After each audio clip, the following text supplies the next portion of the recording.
Phil with the Too Much to Type podcast. You're here today with my favorite lady, my mom.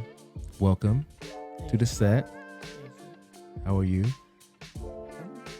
Good. You look good. Just a little, raspy, but I'm good. You still sound all right. Thank you. Happy birthday to you. Thank you.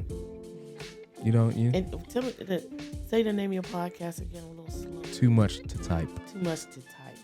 You know where that came from? No. You see my post on Facebook, right? Yes, I figured that. And a lot of people said it was too much to read. And the reality is actually it's too much to read. It's too much to type as well. Yeah. So that's what was born out of that, these conversations. So, yeah. Well, yeah. I agree.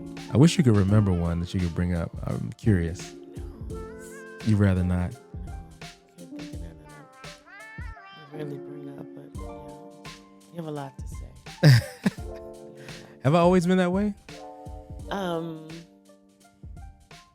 as a child, no. No? No, not a lot to say. You made questions, but I didn't see it out of the ordinary any more than the rest of them. Yeah. So if something you wanted to know, you know what I always told y'all to do. Go look it up. Yep. And that's probably where you get it from. Yeah. Reading and, finding out stuff. That's exactly where it came from. And that's why we ain't no pushovers. Uh-oh. I'm serious. When it comes to knowledge and stuff like that, people would say all types of things. I'm like, I'm going to look it up. Mm-hmm. And that's why I get scorned for using 3-syllable words. Okay. Because we would look them up. Yeah. And I think I was pretty good, but telling you guys to look it up. You guys are better readers than I am. But y'all took it and ran with it. Mm-hmm. And doing really great. All of you have a lot of good things to say. Mm. A lot of good things to say. A lot of wisdom, words of just, I can't think of the word to say, but just makes a lot of sense. Mm. When you guys Godly talk. wisdom. Yeah, it just sounds good. Yeah, godly wisdom. You taught us to pray. You taught us to research, to study, to think, and to stand up for ourselves. Yeah. I'm thinking of one story in particular because I had a conversation with a guy recently who says that we need to address offenses like more and more and more. We always need to respond to someone who offends us. Mm-hmm. And I said, where I came from, I saw that it's a time to respond and it's a time not to respond. And I remember one story in particular where one of my teachers, Miss Parker, I think it was her, she had done something. And you came up to the school and you questioned her. And I remember some people say, oh, black parents, if you get a call home, they're just going to jump on your neck no matter what happened. Mm-hmm. And I remember you would always, you would question us, you would challenge us, but if it seemed like it might not be right, you said, okay, well, let me find out. Yeah. And that's valuable. Yeah. That's valuable. I think there's so much. These things we don't often do. We don't really sit back and think a lot about our upbringing and how those things affected us. But I think that really mattered. Yeah. That really mattered. Because standing up for myself is not something like this. This guy was like, we got to do it. Like he's building himself. I'm like, that's the soil I came from. Like we always do. I remember you in particular because you were one of the chubby ones. Mm-hmm. Of the three, you were the chubbiest. If you can't tell. And I always told you, when you go to school, don't let anybody, talk to you any kind of way. Mm-hmm. Know who you are, and know whose you are. Hey. So don't let anybody take advantage of you. Just be who you are and stand firm in that. Right. Know who you are and you belong to God. Amen. Yep. And I ain't never forgot. I remember that. And I ain't never forgot. First grade, I think it was. I was telling you that. Mm-hmm. Mm-hmm. Who was I with in the first grade? I was at Capitol Heights Elementary School. Mm-hmm. There had to be Miss McCaffrey or Miss Parker or Miss Timmerman. One of those. Miss Timmerman. Yeah. Yeah, I don't have any bad stories with Miss Timmerman. God bless her. God rest her soul. Sweet lady. But another thing, we mentioned one of my prayers for you guys was that you would grow up to be strong men for Christ. Um, have something for yourself and have something for somebody, to be able to give to somebody else. And I remember when I think you were about 9 years old. I don't know what conversation we were having, what led to this, but you said you wanna go to school, you want to get a good job, and then you get married. And we're just waiting on the last part. Wasn't there a house involved? Oh no, was it just job and then married? I think it was the three things I remember. Okay, the three things. How you said I was like 9? He was about 9 years old. That's interesting to me. Why did I say I wanted to go to school? I don't know. You said you want to go to school, get a good job, and then get married. Wow. Did you heard the conversation earlier? Yeah. Yeah. Yeah, it's time. Yeah, so it's time. Just waiting on that. But I mean, it's a pleasure raising you guys, the three of you, and people often ask me, "Well, who's your favorite?" I don't have a favorite. I don't have a favorite. I love all three of you. Of course, the other two are in earshot, so we can't be honest if there were a favorite. No, I can be very honest. And I tell it to anybody who asks me, and they just, you got to have a favorite. No, I don't. I'll do for you, and I'll do for him.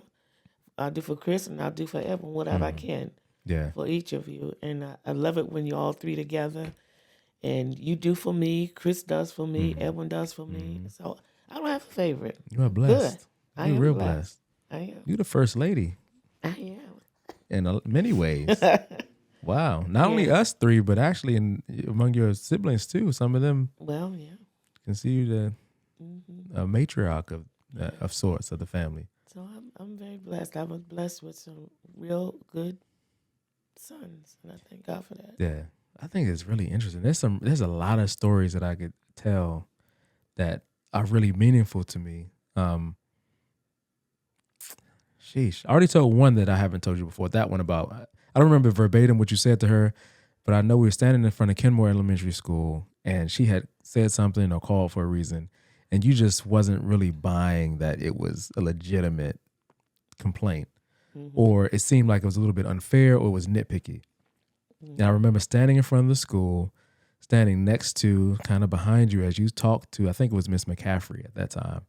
And I don't remember all the words that you said, but I do remember the color of her face changing as you spoke. I don't remember that.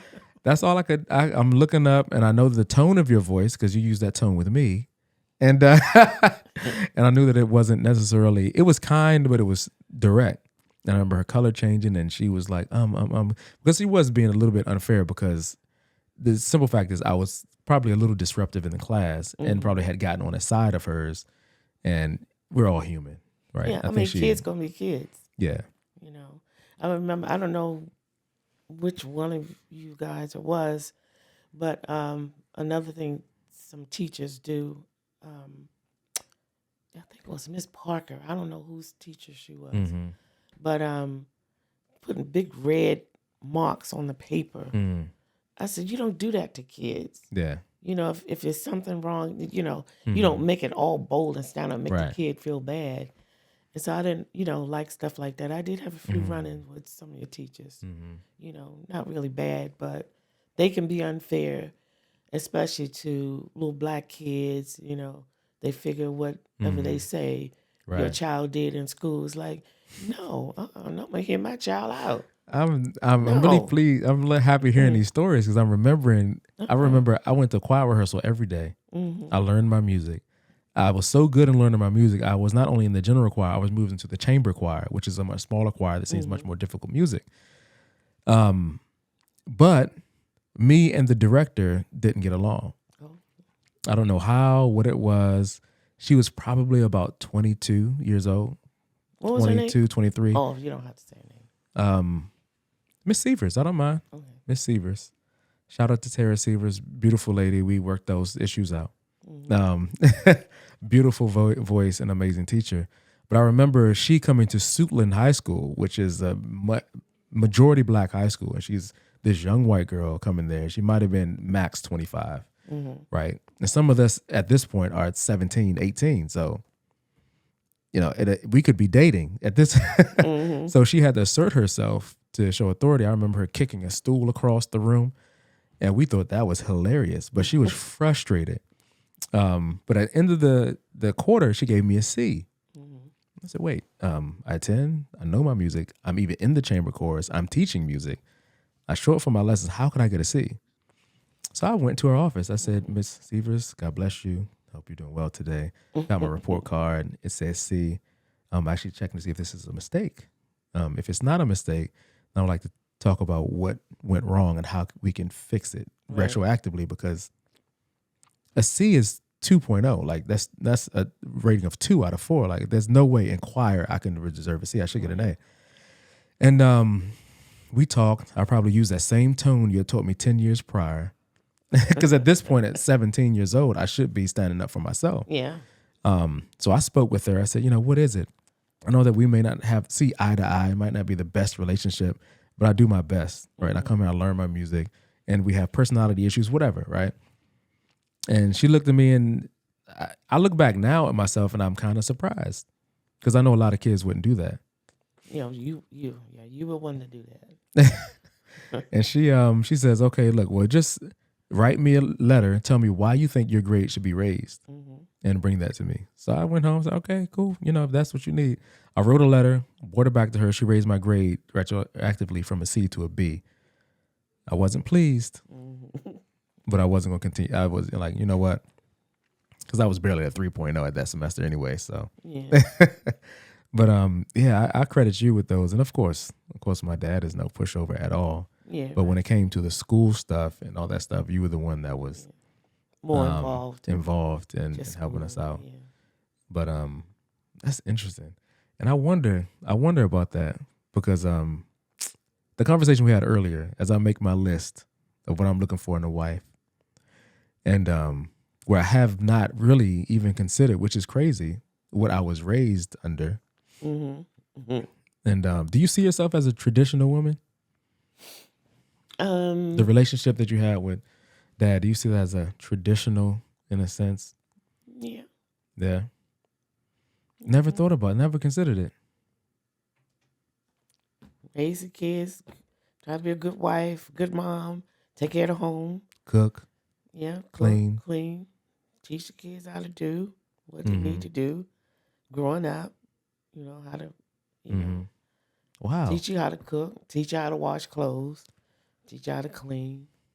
How did you do that with a full-time job? It just came natural. Because I'm looking now, it's almost like I just can't imagine. Even me, sometimes I don't feed myself. Yeah. If I'm 100% honest, there are some mornings I get up where I don't feel like taking a shower. Yeah. I'm tired, running late. Like, I got to get out of here. And I'm just thinking, how do these women get up? How did you get up every morning, take care of your own physical body and health needs, get us together and out, do all the treatment, and then get back home and then finish the rest of the night and get up the next and deal with Dad's needs?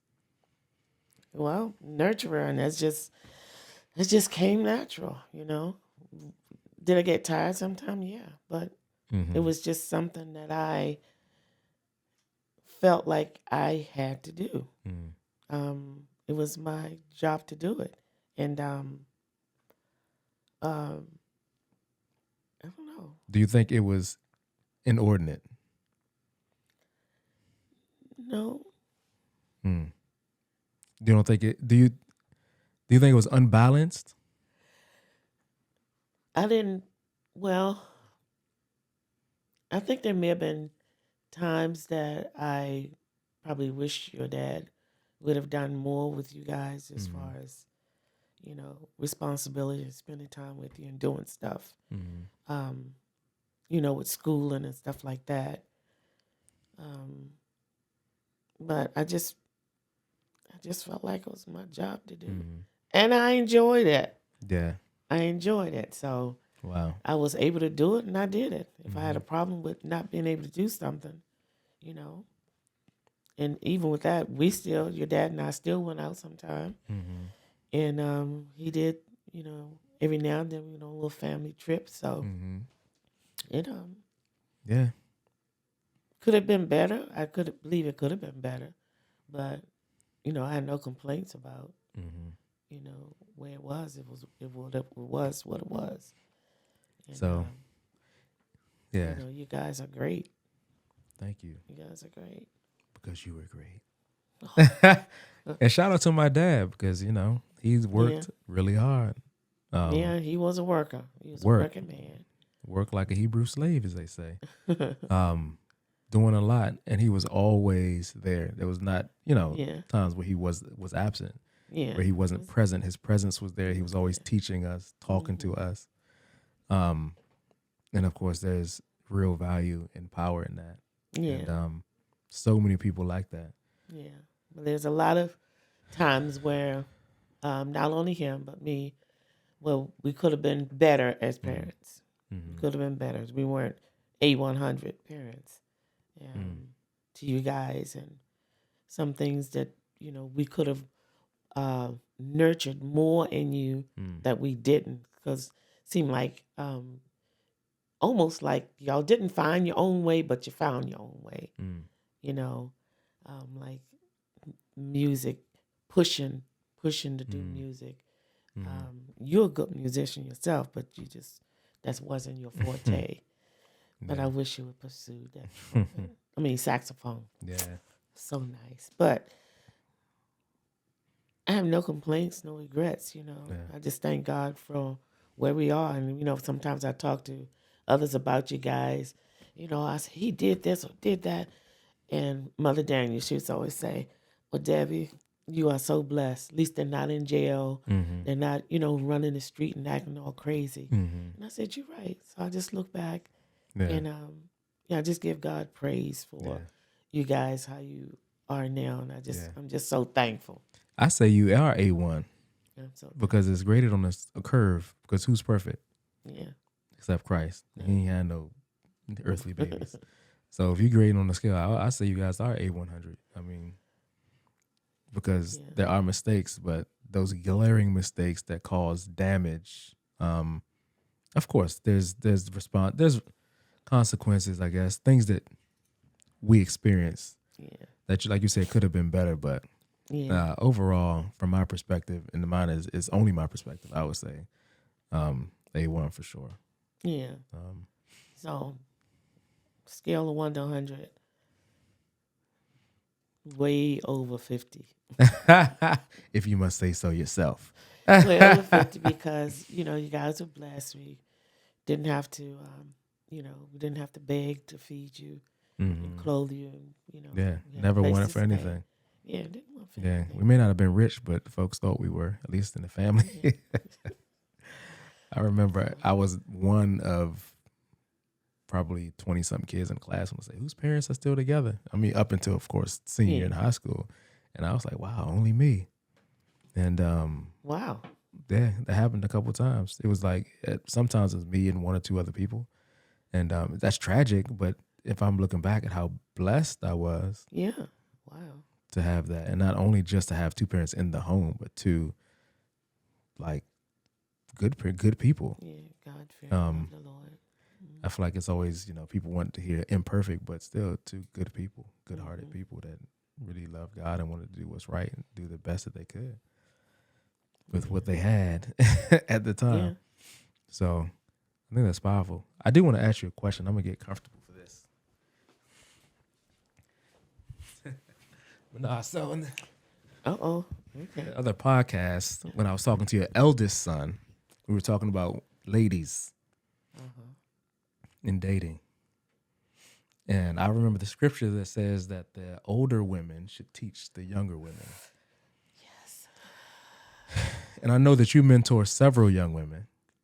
And I don't know if you would call it mentorship, but in the time that you spend with your goddaughters, in the time that you talk to your goddaughter and the others around, that's mentorship.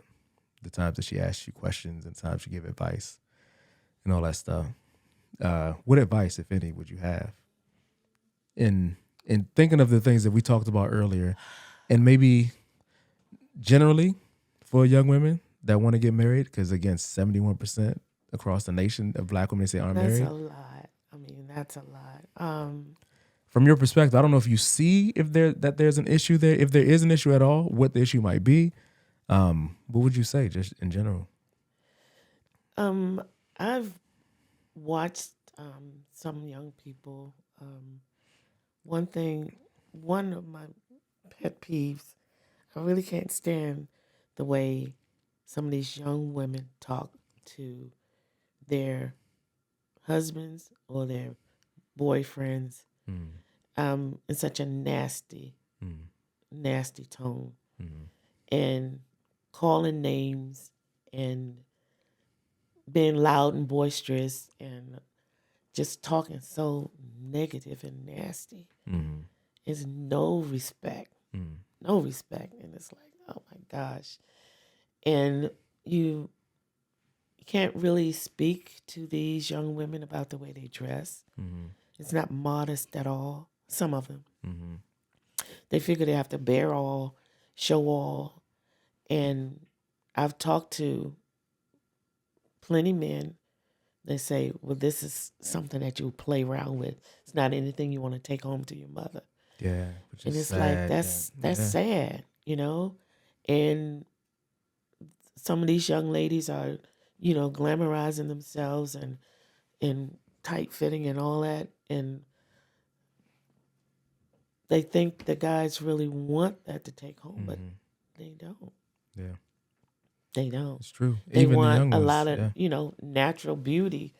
They don't want all the, it's going to be natural long flowing hair, but all of the fake hair and the eyelashes and the implants and, all that's, they don't really like that. The guys that I've talked to. Yeah, I mean, I've talked to some young guys and older guys. So I talk to a lot of young guys. Yeah, so and it's other not, guys, it's not guys my age and older. These are younger guys, young enough to be my sons.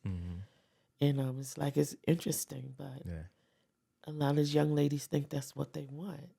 But we as women are supposed to be nurturers, modest, and not boisterous and loud. Not saying you don't have your own voice, because I got a voice. Oh, I know you got a voice. So you have a voice. And a hand.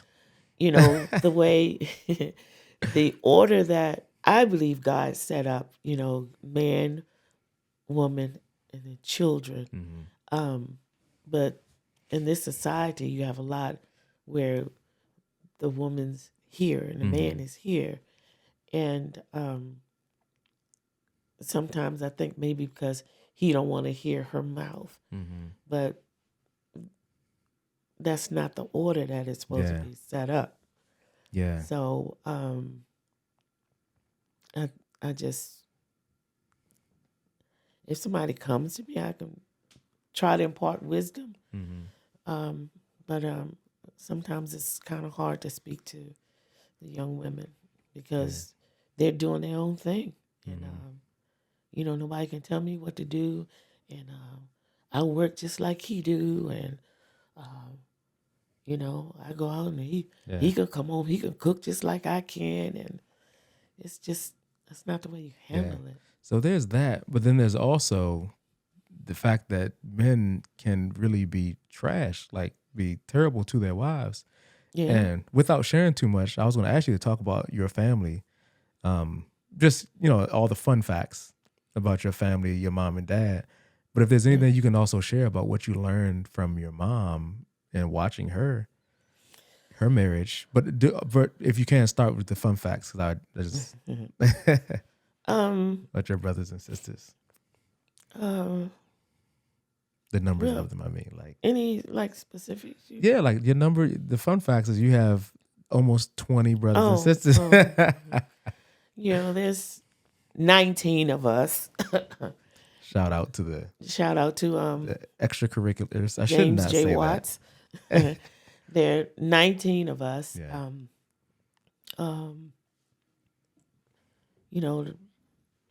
8 girls and 11 boys. Yeah. And all of us are living except for two. Mm-hmm. One I don't know about. The oldest boy Is I it don't know about strange? him. Yeah. Yeah, he's From a estranged. previous I don't. relationship. Sydney, I wish I knew where he was. I wonder if he's still in. But anyway, and we do a lot together. Twice a year we come together, and once during the summer and once during the winter.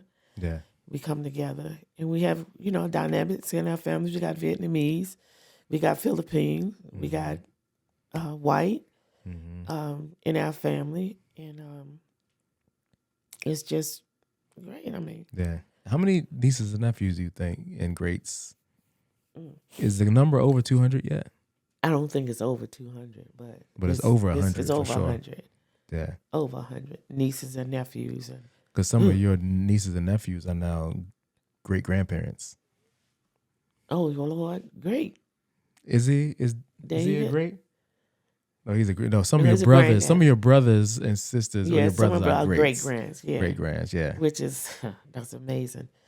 So, but yeah, we are we're a blessed family, and there are a lot of us, a lot of us, and it's a whole lot of different attitudes and characteristics that you have to deal with large families. But for the most part, we get along great together. And being together is a lot of fun. We have a lot of fun. But I contribute a lot to my mom and dad. Yeah. Taught us to pray, love one another, read your Bible. Before you go out, I remember my mom, before you go out that door, make sure you say prayer. So I may not say it when I get out the door, but when I get in my car to take off, I say my prayer. But it's just a lot to be thankful for. And I would really, really, because I say this a lot to the couple of elder ladies in my church, it would be nice if we could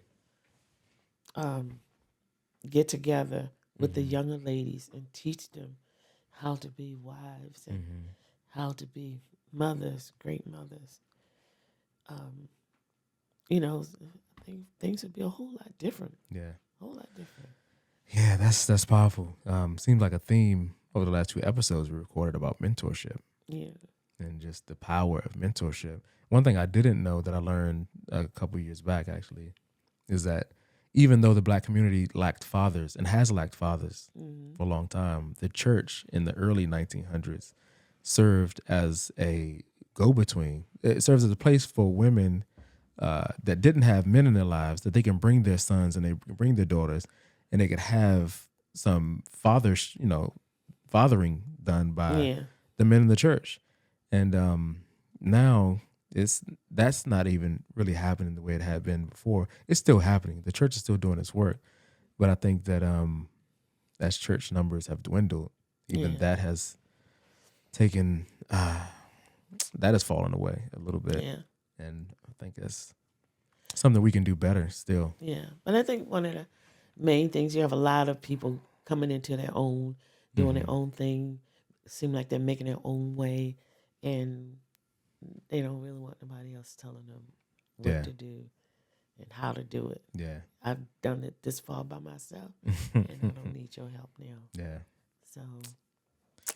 Yeah, and it was sad. In the 70s, there was a video. I can't remember who it was who produced it, but there was a video of young women, and it was all Black women, American. And they said, "Oh, I don't need no man." It was an interview, and it was a white interview. And they was like, "Oh no, I don't. I feel like I don't need a man at home. It's not necessary." And then they was like, "Really?" She said, "No, I got a job, I'm getting assistance. My kids are doing fine in school. Why do I need a man?" And of course, they didn't know then the implications of having no male presence in the home 30 years later on these boys and girls who in their teens and even earlier than that have implications. But we see now the implications of that, where the stats are showing if a child does not have a father, they low test scores, high prison, high crime rate, all that stuff among that demographic. Fathers are very important. But fathers are vitally important. And I think you hit the nail on the head when it comes to mentorship of women. we need the mentorship of women, and we need men mentoring men and young boys. That's just vital. But thank you for what you did with me and with my brothers. You're welcome. And I did want to tell a funny story. You probably don't. I'm sure you don't know. Aunt Cherry, my great aunt, my dad's sister, showed me a letter that she wrote to herself. Maybe I'll be able to share it in maybe on a social media platform or something. But in the letter, the title of the letter she wrote, it wasn't a letter, it was like an assessment she wrote down. It said an assessment of a 4-year-old. Did we talk about this already? An assessment of a 4-year-old. And she says, I'm speaking with Phillip Joseph Watson. Oops. And I took pictures. This is a really old, tattered, torn sheet of paper. Wow. And I photographed this sheet of paper.